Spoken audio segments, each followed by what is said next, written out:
Michelle, thank you, sir. We'll take a look at some of the parade video here in just a little bit. But first, our focus for today, we're going to start with Chicago Police. Chicago PD back in the headlines again. But this time it's because a police officer there will not be charged in the fatal shooting of a black man in an incident that was once again caught on one of the police car's dashboard cameras. So Cook County State's Attorney Anita Alvarez announced today that they're not charging Officer George Hernandez in the shooting death of Ronald Johnson III in October 2014. Yeah, in this case, and what you're looking at is the video from there, police say that the 25-year-old Johnson pointed a gun at the officers before Officer Hernandez shot him in the back. Now, Johnson's mother, the guy who was shot, his mother has been pressing the city of Chicago to release the video, saying that it shows that her son was running away from officers when he was shot. And less than 2 weeks ago, another officer was charged in the fatal shooting of a black man recorded by a police car's dash cam video. Yeah, and all of this comes as the same day that the Attorney General,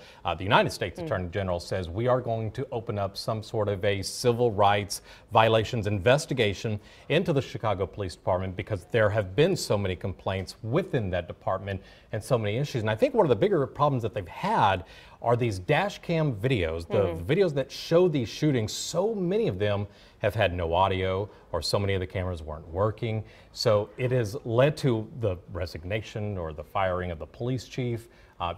This department's got problems. They've got problems, and it's taken them so long to release these videos. This Ronald Johnson video that was just released today, that was in October of last year shooting. Why so long to release these videos? And that's where, the pressure, I think some good comes out of the public pressuring those officials to release those videos. Be as transparent as possible. Absolutely. Whether or not the officer is at fault, whether or not the suspect is at fault. You got to have that transparency. You got to have the transparency, so it can be decided. All right. Hey, let's move on to some lighter news. I don't know if you saw it this morning, but the Grammy nominations are out. A lot of people talking about this on social media about who got nominated and who was kind of left out of the loop. Who got snubbed, the snubs and surprises. But first, here's Grammy winner, multi-Grammy winner Alicia Keys announcing the nominees to one of the most prestigious awards, Record of the Year. Ladies and gentlemen, the nominees are Really Love by D'Angelo and the Vanguard, Uptown Funk by Mark Ronson featuring Bruno Mars, Thinking Out Loud by Ed Sheeran. Oh, that's hard. This is a good category. Blank Space by Taylor Swift, and Can't Feel My Face by The Weeknd. This is a really good category. Okay, song. And moving on to a few of the other nominees, Album of the Year, Alabama Shakes, Sound and Color, Kendrick Lamar, To Pimp a Butterfly, Chris Stapleton, Traveler, Taylor Swift, 1989, No Surprise, Weekend, Beauty Behind the Madness.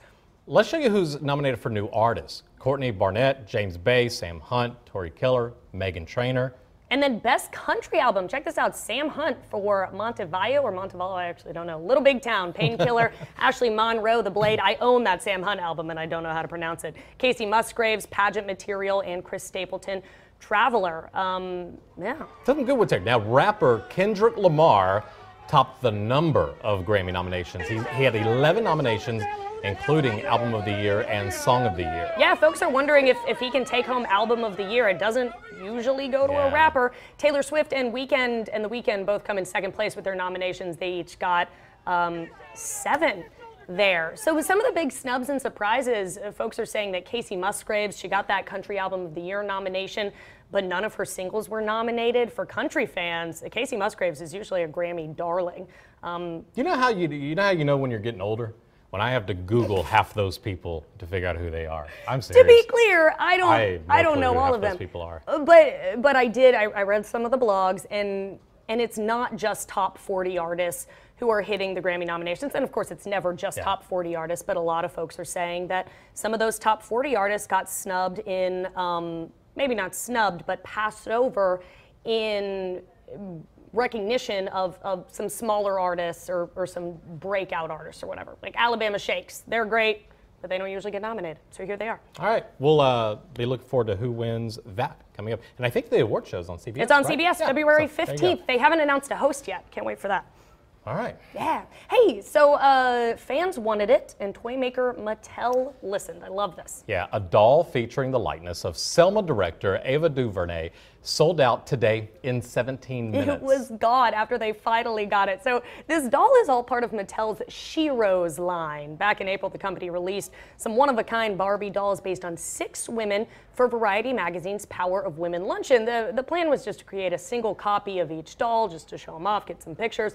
But fans loved DuVernay's doll so much, they tweeted at Mattel. They made this whole Twitter campaign and asked the company to mass produce it, and here it was. Yeah, we've got a picture of the doll. Let's go ahead and show the picture of the doll. There it is. The proceeds from it will benefit civil rights advocacy group colorchange.org and the human rights nonprofit group Witness. Now, DuVernay is the first African-American woman to direct a movie that was nominated for a Best Picture Oscar.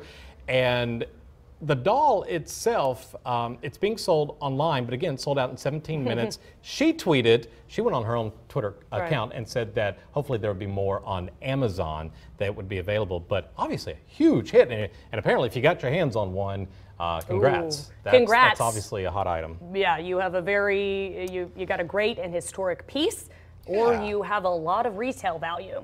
All right. Yeah.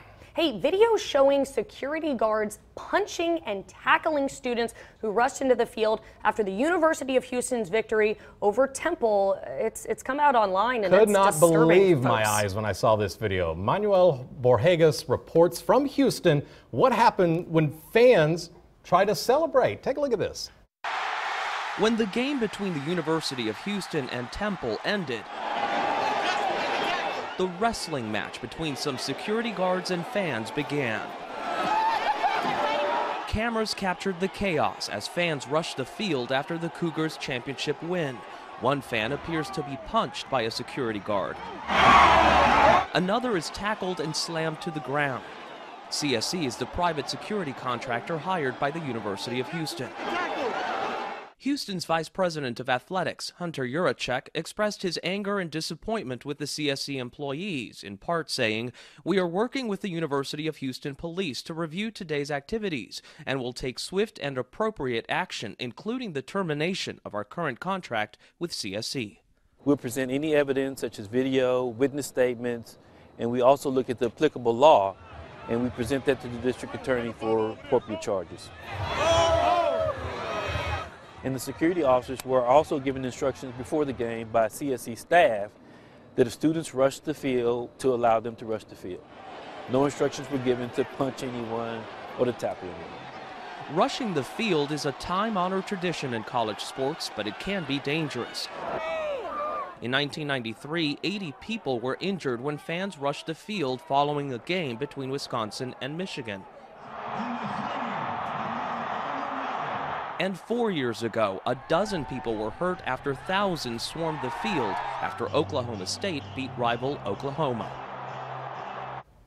Well, and it's not just a safety concern. A lot of schools have policies against rushing the field just because it's considered kind of braggy to get out there. But sometimes after a big win like this, well, and I don't think it's the University of Houston. How many times are you going to be able to go and do that? But Shell was just saying that apparently the same security company there is the same security company that does the security at Kyle Field for the Aggie football game. So, wow. So if any Aggies try to rush the field, which from what I'm hearing is not a thing that Aggies do, very interesting. That video, shocking. Hey, a Splendora man will be receiving $5,000 a week for the next 20 years, and it's all because he bought the right scratch-off ticket. Yeah, his name's Frank Fry. He's going to get about $5 million after claiming prize with the scratch-off ticket. It's called the Set for Life scratch-off game. Big winner here. Big winner. That's a $10 ticket. Here's a look at it. Fry bought one like this at the Sun Mart in Splendora. That's in Montgomery County. And you know, when these convenience stores, they sell these tickets, they also get some money there. So the Sun Mart in Montgomery County that sold this ticket, they're going to get like $10,000 for selling that winning ticket. And remember, just last month, there was another local man, a guy in Navasota, won $5 million. He didn't want his name published. They're asking for privacy. Sure. We respect that. But so got two big winners right here in the Brazos Valley area. Two $5 million winners right good here. Stuff. All right. Hey, also check this out. Speaking of the lottery, wanted to show this to you. The Texas Lottery today said that they are going to start selling this scratch-off ticket right here to support Texas veterans. So this is the game. It's solid gold, and it benefits the Texas Veterans Commissions Fund for veterans assistance. The $2 game, just $2. It features 6 top prizes of $30,000 and more than $11.5 million in total prizes. Those overall odds are 4.64 for any prize, including break-even prizes. But either way, when you buy that ticket, you're helping to support Texas vets. Which absolutely, they deserve it. Hey, we got a lot more coming up here on the show, including a look at the parade from this past weekend, and we'll have another look at the forecast right after this.